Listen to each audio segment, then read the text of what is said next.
What's up, everybody? Recording this quick little video blog. Wanted to talk with you guys. I'm actually recording this video blog Sunday evening from my home office and want to talk with you guys a little bit about forecasting. This actually came up. I recently came back from a business trip out of state and was presenting to a group of executives within the workforce and economic development industry. And during my presentation, one of the concepts that I presented about was the ability to forecast and predict outcomes within workforce development.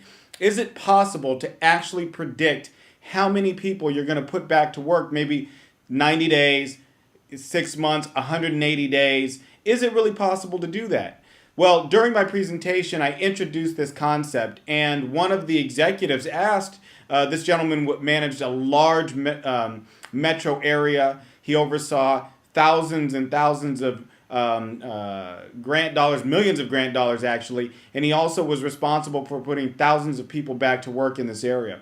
And his question was to me, how do you forecast and predict outcomes? And so what I'm going to talk with you about is there's really three simple steps that you need to use in order to predict outcomes and get people back to work faster. Okay, first of all, let's define what is a forecast. What is forecasting within workforce or economic development? Well, a forecast is basically looking at your information and predicting, or saying, setting a goal and predicting and saying within 6 months we are going to make so many placements, or we're going to have X number of participants enter employment at a specific wage. But in order to do a forecast, in order to build a successful forecast and be able to predict outcomes, the first thing you need to do is, number one, you have to track your activity.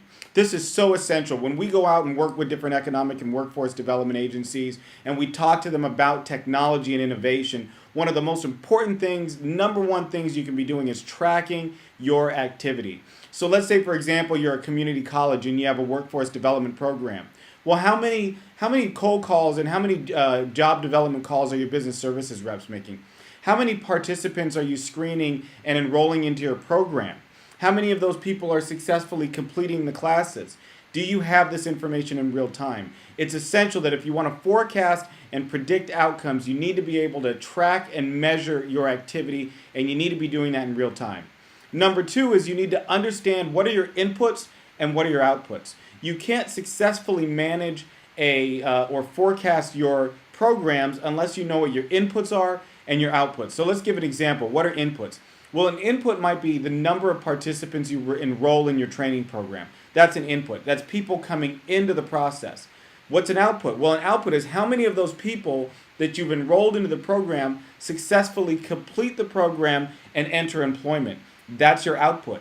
And typically what we see with most agencies is there's a ratio. Maybe if 100 people get enrolled, maybe 15 to 20%. That's a low number, by the way. We really need to shoot for higher numbers than that. But just for giving an example, 15 to 20% enter employment. So what does that tell you? Well, you know that if you put 100 people into the program, you're going to get 15 to 20%. Now, most of the programs that we've worked with our clients and our partners have been upwards of 70 and 80%, and I know many of you have much higher outcome goals. But just for example, if you bring people into and enroll people into a training program, what percentage of those are likely to get enrolled or are likely to enter employment at the end of that program?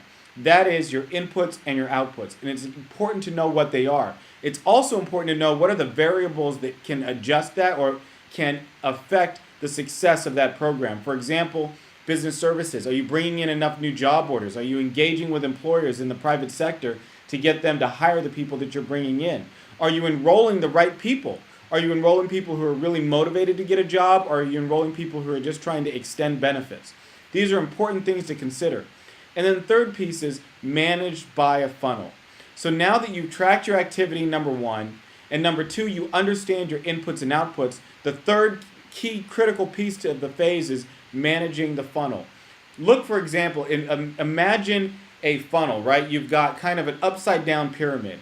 And at the top of the funnel goes your inputs. You enroll people into a program. At the bottom of the funnel is going to be the people that enter employment or meet that measurable outcome that you're trying to achieve for that program.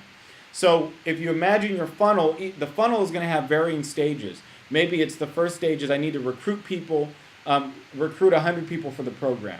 Then the next stage is out of those 100, maybe 50 people get enrolled. And then out of those 50 people, maybe 25 complete training. And out of those 25 people that complete training, maybe 12 and a half or 50% actually get enter employment. That is your funnel. And you could be tracking this information in real time and looking at that, and then start to assign probability, saying, well, it looks like we're going to have 12.5% of the people that we talk to are going to actually go and meet our outcome goals and enter employment. So that tells you that if only 12.5 people are going to finish the program and enter employment, how many people do you need to meet your program goals? Maybe you need twice or 3 times as many people. So now you can start to forecast and predict, because you have these ratios that you've assigned to the bottom of the funnel. So just to recap here, forecasting, I believe, is going to be the next biggest trend in workforce and economic development. How do you predict the successful outcomes of these programs 90 days, 6 months, a year out into the future? Well, again, it's 3 key steps. Number 1, track your activity. Number 2, understand your inputs and your outputs. And number 3, manage it by the funnel. And if you do those 3 things, I believe your outcome numbers are going to continue to grow, and you're going to continue to have success and making a difference in the community. Because at the end of the day, that's what we're doing this for, so that we can help increase employment in the community and get people back to work.